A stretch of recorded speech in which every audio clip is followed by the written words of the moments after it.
말씀을 드리면은 언어학자들에 따르면은 그 어휘가 이제 인생에서 습득된 어휘의 80% 정도가 초등학교 때 사춘기 이전에 습득된다고 합니다. 네. 그 나머지 20% 정도는 자기가 어떤 전문적인 분야를 좀 더 연구하거나 힘을 들여서 이제 얻는 거고요. 자연스럽게 이제 얻는 어휘들은 80%가량이 초등학교 그 사춘기 이전에 습득이 되기 때문에 초등학교 때 좋은 책을 많이 읽어야 된다는 거고요. 네. 그다음에 또 습득된 어휘의 한 75%가량이 어디에 뭘로 결정이 되냐면 독서에 의해서 결정이 된다는 거죠. 그러니까 어떤 책을 읽느냐가 초등학교 때 어떤 책을 읽느냐가 굉장히 중요하다는 거예요. 그렇네요. 선생님 말씀 듣고 보니까 이 고전 읽기라는 것이 너무나 먼 얘기는 또 아닌 것 같습니다. 쉽게 이제 습관화할 수 있도록 많이 노력을 해야 될 것 같은데요. 고전 읽기 열풍이 불고 있는 송재한 선생님 반으로 직접 가보겠습니다. 전학년 고전 읽기 프로젝트를 시행해온 서울 동산초등학교. 오늘 6학년 일반 아이들이 읽는 책은 바로 공자의 말씀 논어입니다. 아이들이 가장 좋아하는 책이죠. 지난 1년간의 고전 읽기는 아이들의 독서 습관을 완전히 바꾸어 놓았습니다. 그뿐만이 아닙니다. 아이들의 학습 태도와 교우 관계가 좋아지고 모든 생활이 긍정적인 장면으로 채워졌습니다. 학습 능력과 성적 역시 크게 향상되었죠. 처음엔 반신반의하던 아이들과 학부모들도 이제는 고전 수업을 자랑스러워합니다.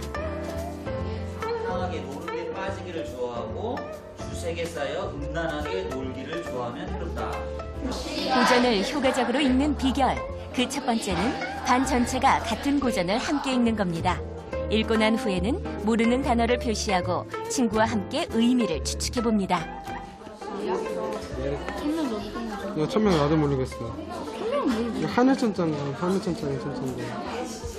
저 위선적인이라는 단어. 위선, 아니 거짓말입니다. 위선이라는 것은 천명이라는 단어를. 하늘의 뜻, 하늘의 명령입니다. 천명.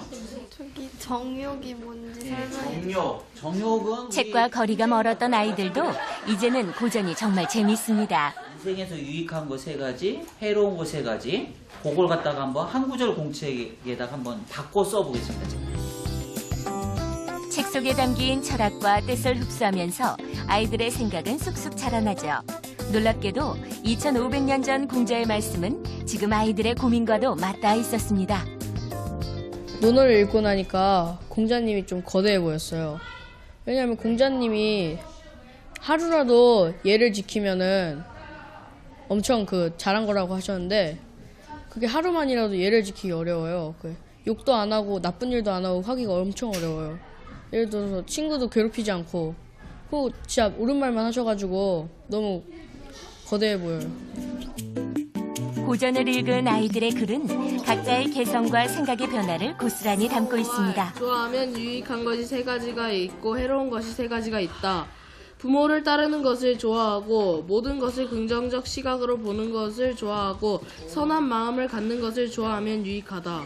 제가 지금까지 살아봤는데 선생님 앞에서만큼은 조용히 있기를 좋아하고 돈이 많은 법과 다니기를 좋아하고 싸움을 잘하는 법과 다니기를 좋아하면 유익합니다. 좋아하면은 인생의 해로운 것 3가지를 한번 말해 보겠습니다. 해로운 것에는 무엇이든지 대충대충 하는 것을 좋아하고 부모님의 말씀에 순종하지 않는 것을 좋아하고 PC게임에 빠지기를 좋아하고 둘째, 어떤 이유에서든 친구를 따돌리기를 좋아하고 해로운 것 3가지는 먼저 쪼잔한 친구를 사귀고 교과 기록부에 많이 적히고 벌점에 쌓여 부모님이 끌려오면 해롭다. 좋아하면 해로운 거라고 했던 것은 안 하려고 해야죠. 예를 들어서 돈 쓰기를 좋아하는 것을 갖다가 해롭다고 했으면은 돈을 안 쓰면 되는 거고요. 고전을 읽으면서 고전에는 거의 많은 고전에 위대한 사람들 업적이 많이 있잖아요. 그래서 거기에 대한 나도 똑같이 본받아야지 하면서 같은 행동을 하거나 그런 적이 되게 많았던 것 같아요. 고전을 통해 아이들은 작은 철학자로 거듭납니다. 인생을 생각하고 삶을 고민하고 꿈과 가능성을 발견하죠. 고전은 아이들의 인생의 질을 결정합니다. 죽느냐 사느냐 그것이 문제로다가 제일 기억에 남았는데 선택이 많죠. 예를 들어서 공부하느냐 마느냐. 공부를 하면은 시험 성적은 오를 테지만 놀 수는 없을 테고 공부를 안 하면은 시험 성적을 낮게 되지만 놀 수는 있을 테고 두 개에 대해서 갈등하고. 고전을 읽으면 생각의 폭도 넓어지니까 그냥 두려워하지 말고 읽다 보면 계속 줄줄 읽히니까 한번 읽어보셨으면 좋겠습니다. 아, 네. 역시 아이들이 읽는 책이 다르니까 말하는 그 어휘가 다릅니다. 네, 어휘는 그죠? 거의 중학교 어휘예요. 그렇죠. 네. 네. 갈등, 네. 그 사이에서 갈등하고. 갈등하고 있다, 뭐. 그러니까 아이들이 이렇게 읽는 책이 다르니까 생각의 깊이도 다르고 말도 다르다는 것을 여러분도 이 잠깐 아주 짧은 화면에서 느끼실 수가 네. 있을 것 같은데요. 가장 인상적이었던 것은 어른들은 왜 책 읽고 나면 생활하고 이렇게 딱 분리가 되잖아요. 그렇죠. 책을 읽었다고 내가 생활에 이걸 적용하고 이게 잘 안 되는데 아이들은 의외로 그냥 딱 읽은 대로 흡수가 돼서 그냥 그 교훈을 생활 속에서 이렇게 다 실천하는 그런 게 눈에 보이는 것 같아요, 선생님. 그러니까 그것이 고전의 매력인 것 같아요. 그러니까 읽으면은 어른이나 아이나 다 삶에 적용이 가능한 거. 네. 예. 그러니까 저기 지금 잠깐 이렇게 화면으로 본 것이 어떤 내용이냐면 논어 중에서 게시편에 나오는 이제 그 공자님 말씀하신 인생에서 좋아하는 거, 네. 좋아하면 유익한 거 3가지. 그다음에 좋아하면은 해로운 거 3가지를 갖다가 아이들 버전으로 바꿔서 이제 서로 이제 발표하고 이제 토론하고 이제 이런 내용인데 네. 아이들이 이제 자기들 눈높이로 이제 얘기를 하는 거잖아요.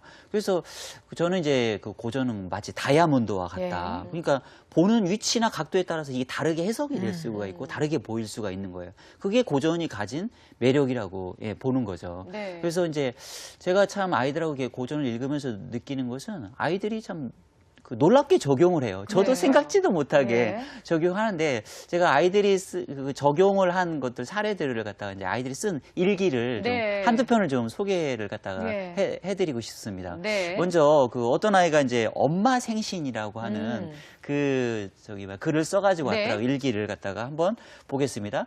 제가 한번 읽어드릴게요. 오늘은 엄마의 음력 생신이라서 생신 잔치를 했다. 아빠가 특별히 미역국을 끓였다. 그 미역국을 먹어봤는데 맛은 별로 보통이었다. 그런데 아빠는 자기가 유리한 쪽으로 미역국이 굉장히 맛있다고 주장했다.